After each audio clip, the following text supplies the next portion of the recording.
Were you really much of an assassin in Assassin's Creed Odyssey and Valhalla?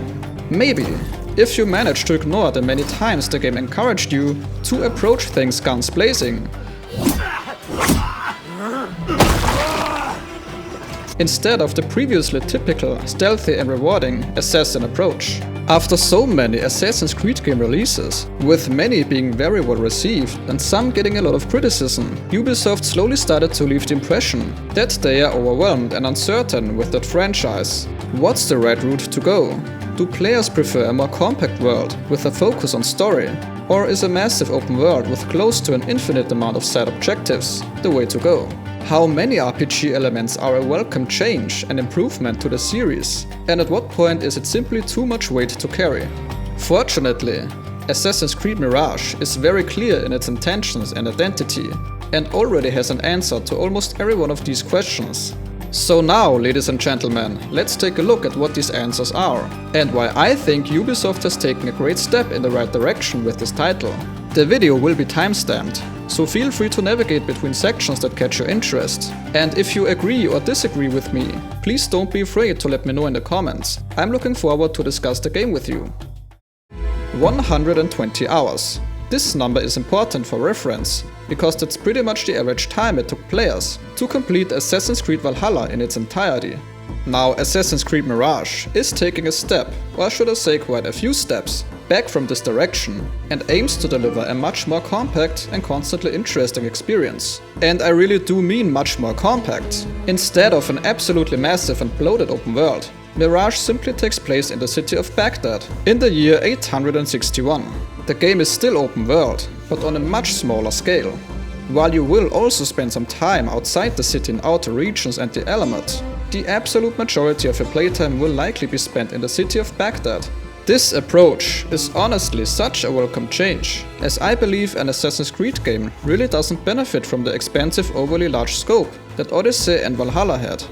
Taking a look at Baghdad, you immediately notice that the city does look very dense and actually lived in. And this is so important. By all means, the open worlds of Odyssey and Valhalla were breathtaking to look at, but at one point it just felt like a stare for the sake of being big, with not a lot of substance or character to it. So yeah, they really went back to the roots here and let the city be the main character, and you being a part of this organic city is one of the best aspects in my opinion. The city naturally offers a lot of verticality, and therefore also makes more use of the vertical gameplay the Assassin's Creed games are known for. I'll cover the parkour later in this video, but for now let it be said that there will be plenty of opportunities this time around to admire the views. But now let's take a quick and spoiler-free look at how they approach the story. Compared to the recent games, Mirage is designed to be a more narrative-focused experience. It has a more serious tone than the adventure-style stories told in Odyssey and Valhalla, and the acting seems to have gotten better.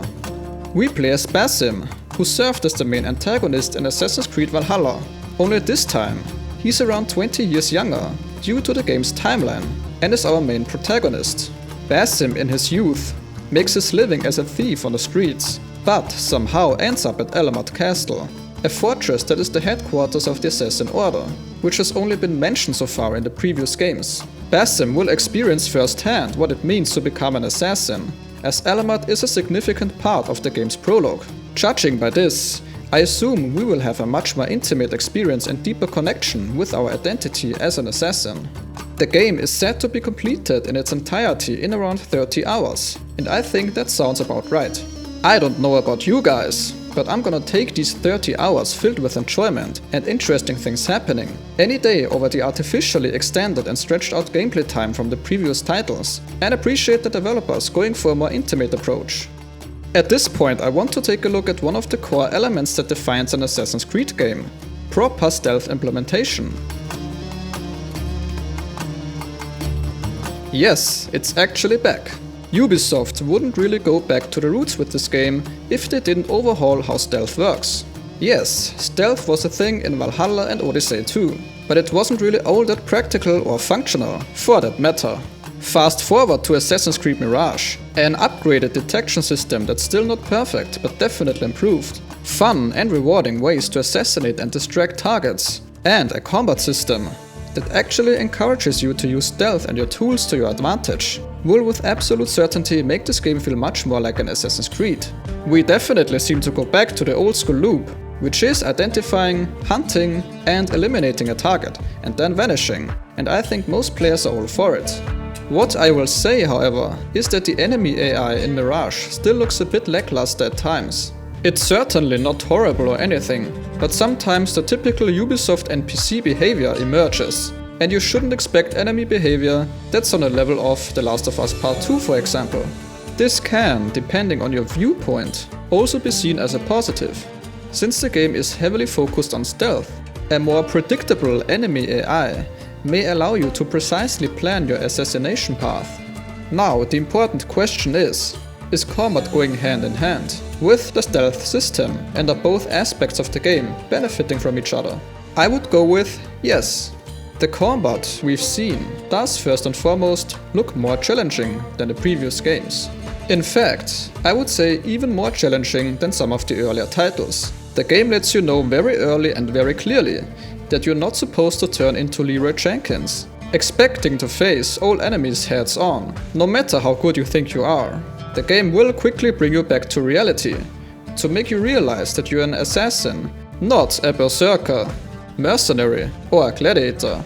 Since pure melee attacks against heavily armored targets won't really work, strategic and well-timed use of your tools and assassination skills will be of great importance. Graphically speaking, I think at this point it's probably what most people would expect from a new Ubisoft game. The city of Baghdad looks stunning and shows incredible graphical fidelity and detailed environments. Now, since the game is made within the same engine as Valhalla, the game had its limitations in providing even higher graphical fidelity than in Valhalla.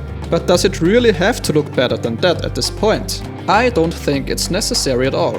One thing is for sure, both games are extremely visually appealing games. Now, the only thing that could break this experience would be performance issues on PC.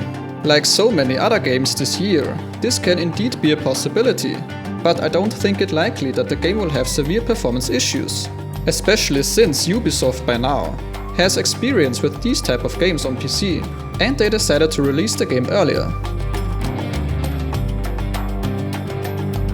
We have already taken a look at the city of Baghdad and the open world, but let's now turn our attention to the parkour system for a moment, because it does benefit from how the city is designed. I will also get into some observations that some of you may find disappointing, although I do want to say that it's a step up from the recent games. Let's begin with the positive stuff. We've seen quite a bit of the city by now, and it's clear that it's designed to go hand in hand with the parkour system. There are many varied paths you can take, and all paths make sense when you view it from the perspective of realism. If something looks like a skilled assassin could get up there, you probably can. But if something looks like it's just not possible for a human being to hold onto or climb up to, no matter how skilled, then you probably have to look for another way, or accept you being an assassin and not a spider. Basim also seems faster now than in the very early footage we've seen, so that's a plus as well in my book.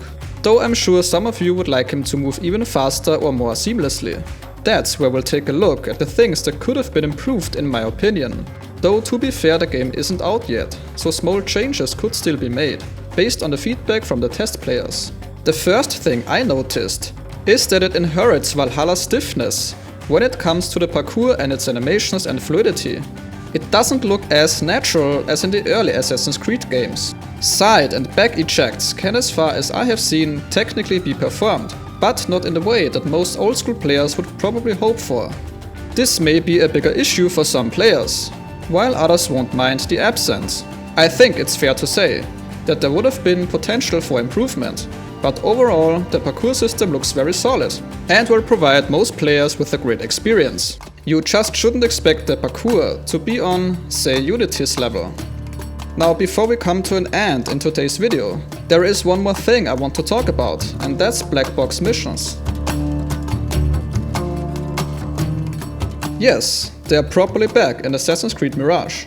For those who are not familiar with this term, Blackbox Missions can be compared to the missions from the Hitman game series, but on a smaller scale, of course. They are basically assassination missions where players are given a target and an open environment, and then left to approach the objective in their own way. You are presented with multiple opportunities to gather information, create distractions, or find hidden paths that can help assassinate the target. There's a certain sense of freedom in how you can choose to approach these challenges, so I'm more than happy to see them back in Assassin's Creed Mirage. All in all, I think it can be said that the game gives a really positive first impression, even if it's not groundbreaking, which it most certainly will not be. It's definitely good to see it going back to its roots, keeping what worked from newer titles and leaving out what didn't. Players looking for a stealth and story-focused Assassin's Creed game, all while exploring a beautiful city and learning what it means to become an assassin, will probably enjoy this game a lot. And I think that's what's most important after all. And that's it from me, guys. A like or comment would be greatly appreciated if you found this video helpful. And if you want to see more, don't be afraid to subscribe. I'll see you next time.